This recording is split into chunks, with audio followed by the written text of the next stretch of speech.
Hello everyone, welcome back to my channel. If you are new here, welcome. Make sure you hit that subscribe button before we get started because today's video is one of those ones that I have genuinely been excited to make, because it combines two of the most consistently viral elements of the BTS Arirang World Tour into a single conversation that I think is going to make a lot of you see Jimin's hair journey in a completely new way.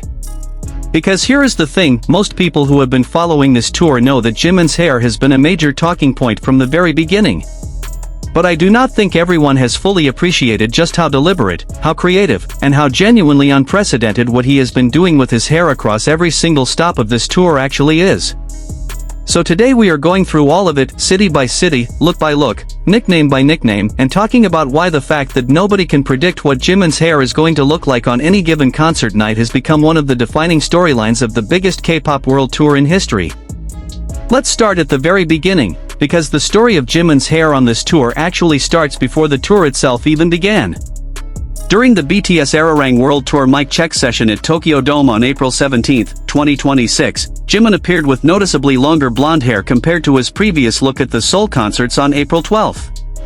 While his hair had been around shoulder length in Seoul, in Tokyo it extended beyond shoulder length, reaching his upper back, with shorter front layers framing his face.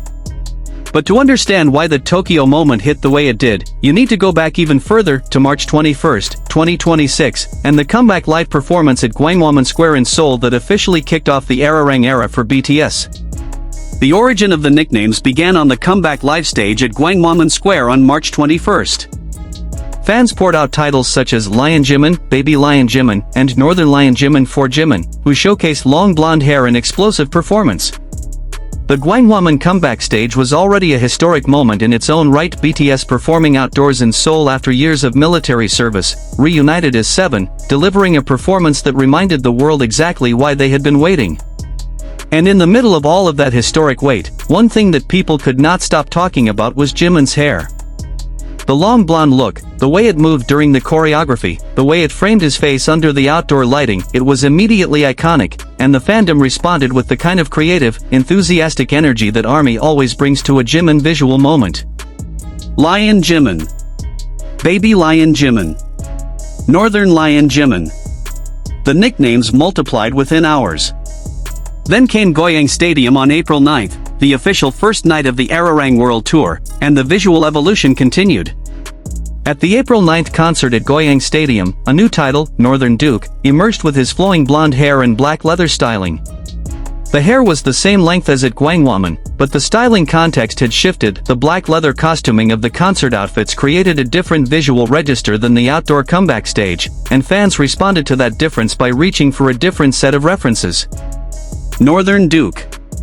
There was something about the combination of the blonde hair and the leather that read as aristocratic, powerful, almost medieval in its energy. ARMY, as they always do, found exactly the right words for it. And then the tour kept moving, and the hair kept changing, and every new city brought a new nickname and a new wave of viral social media content. During the 11th performance, overseas fans began using expressions combining names of families from the drama, such as Stark Jimin and Targaryen Jimin, saying he looked like he had walked out of Game of Thrones. Game of Thrones. Think about what it means for a K-pop idol on a stadium world tour to have their hairstyle generate genuine Game of Thrones comparisons from non-fans who had never watched a BTS performance before.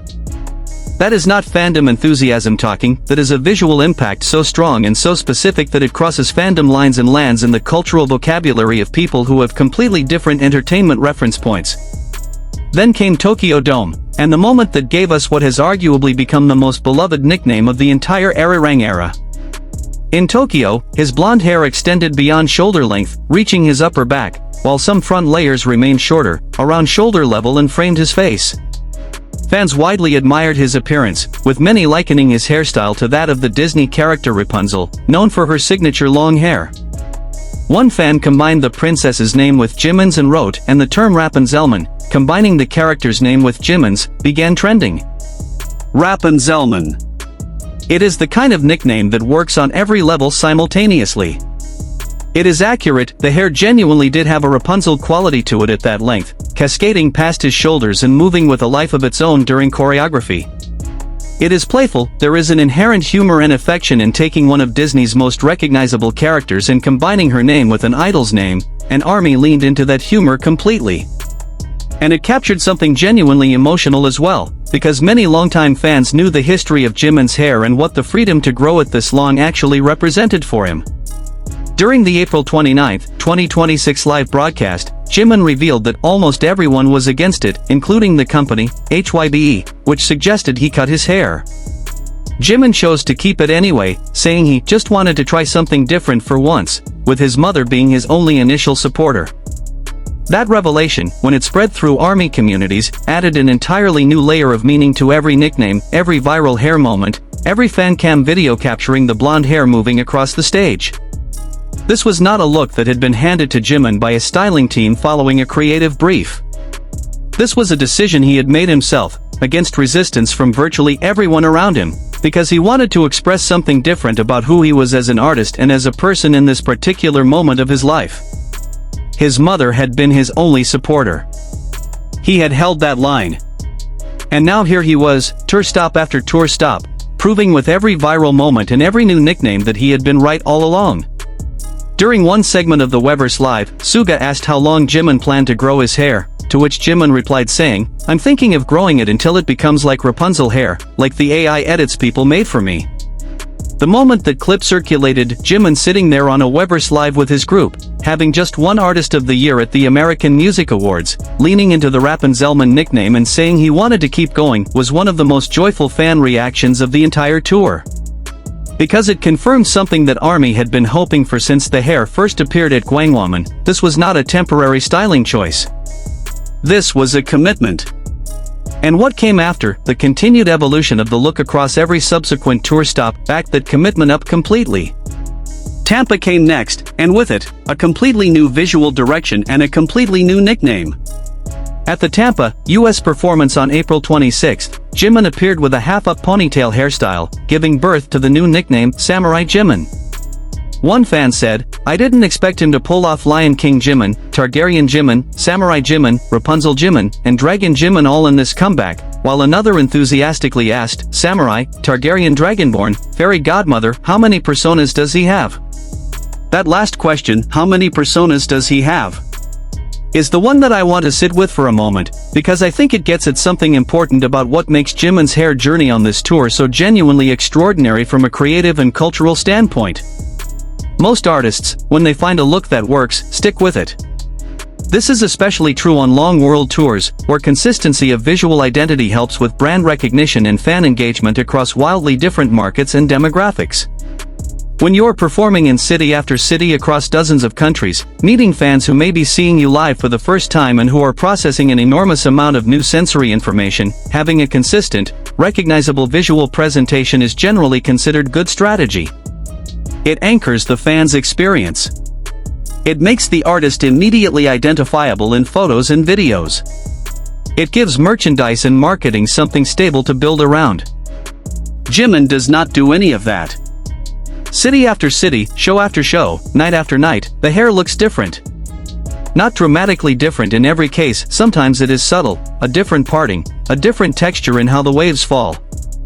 But sometimes the difference is enormous, from flowing Lion King mane to half-up samurai ponytail to intricate braids woven through the top layers. And crucially, the changes are never announced in advance. ARMY going into any given concert night does not know what version of Jimin's hair they are going to get.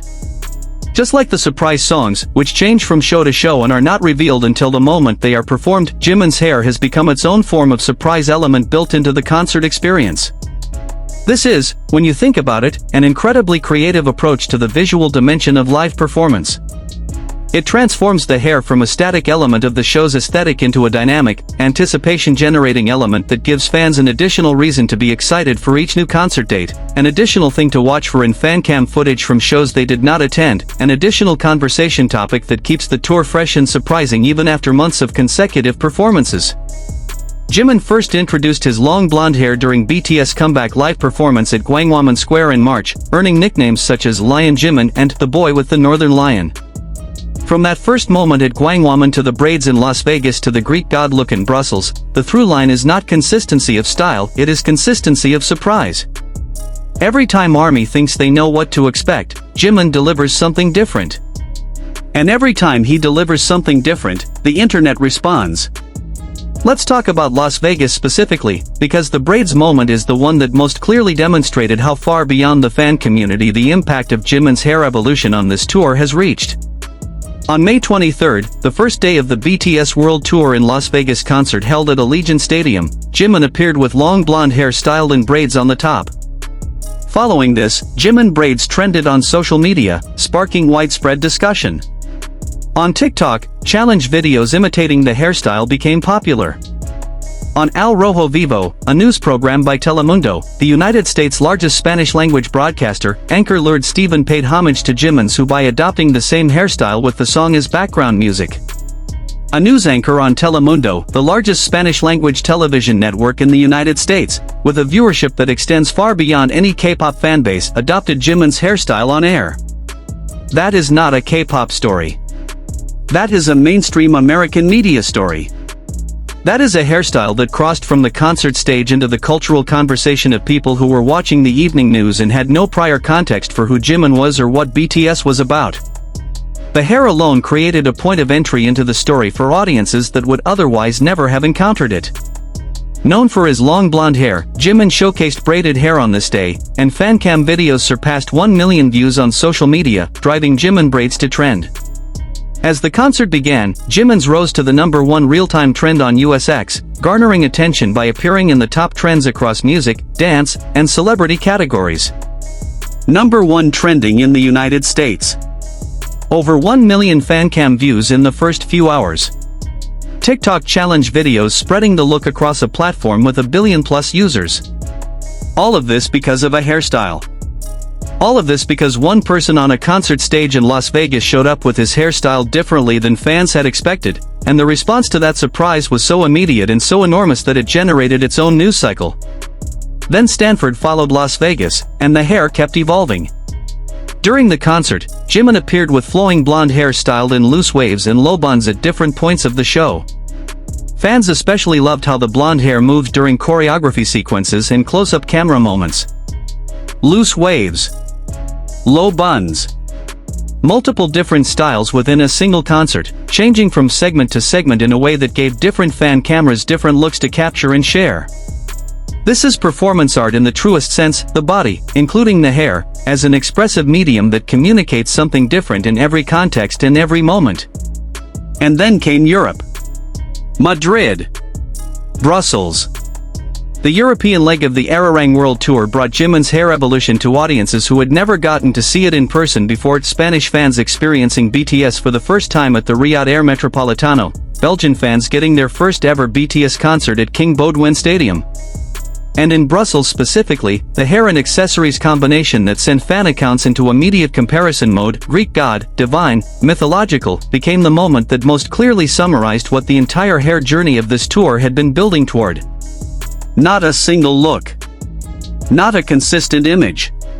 But a series of looks, each one surprising, each one perfectly suited to its moment, each one generating its own wave of conversation and culture in creative response from a community that has proven itself to be one of the most engaged and expressive fan bases in the history of popular music. There is something worth saying here about the broader cultural meaning of what Jimin has done with his hair on this tour, because I think it is easy to dismiss it as a fan enthusiasm story and miss what is actually happening at a deeper level. Hair has always been one of the most personal and politically charged forms of self-expression available to any human being. The decision to grow hair long, to wear it in particular ways, to resist pressure from institutions and authorities who prefer you to look a certain way, these are not trivial decisions. They carry weight. They communicate something about who has the power to make choices about their own body and their own presentation, and whether that person is willing to exercise that power even when it is not convenient for the people around them. A senior executive from Big Hit Music revealed in an interview that keeping the long hair was Jimin's call. During a live broadcast, Jimin shared that when he chose to grow out his hair, he faced resistance from everyone, including his agency.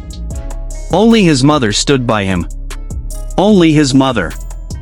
In an industry that has historically been known for the degree of control that agencies exercise over artists' physical appearance, Jimin's decision to grow out his hair against the explicit recommendation of his company and to take that hair on the biggest tour of his career, styling it differently at every stop, generating viral moments in city after city, this is a statement about artistic ownership. About the right of a creative individual to make choices about their own presentation. About what happens when an artist decides that what they want to express matters more than what is strategically convenient for the institution behind them. And ARMY understood that immediately. The fan response to the revelation that Jimin had fought for this look was not just pride in the look itself, it was pride in the person who had chosen it. ARMY had been defending Jimin's hair choices online against Korean netizens and critics who had weighed in negatively on the long hair. And when the full story of how hard Jimin had fought to keep it became known, that defense became something more personal and more principled. This was not just a style preference. This was someone choosing to be fully himself even when it cost him something, even when it put him at odds with the powerful institutions around him. And the tour had proven, city by city, viral moment by viral moment, that he had been right to make that choice. The fan who wrote that Jimin's hair is like the surprise songs in the concert, you'll never know what you're going to get every time, and you'll be amazed by the result, understood this perfectly. The analogy is more than clever. It is accurate in every dimension.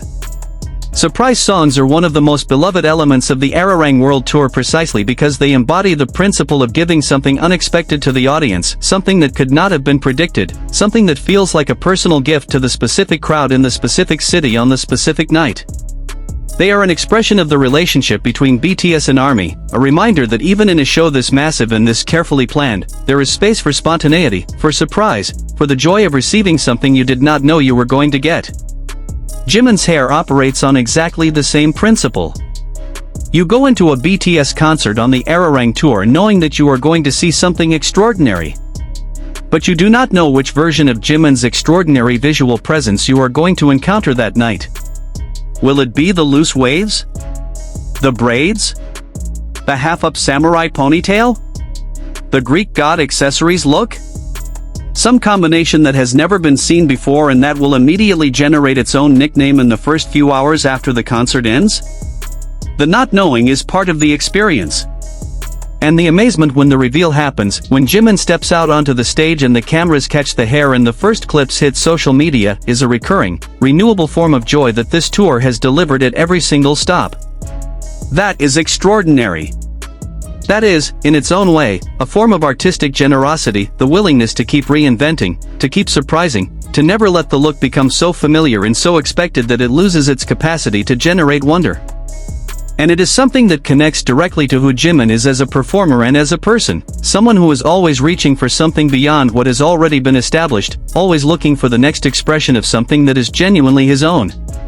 The Arirang World Tour continues with London, Munich, Paris, and many more cities still ahead on the European leg before eventually moving into other regions and ultimately concluding in Manila in 2027. Every one of those remaining cities represents another night, another opportunity, another version of Jimin's hair that nobody can predict and that everyone will be amazed by.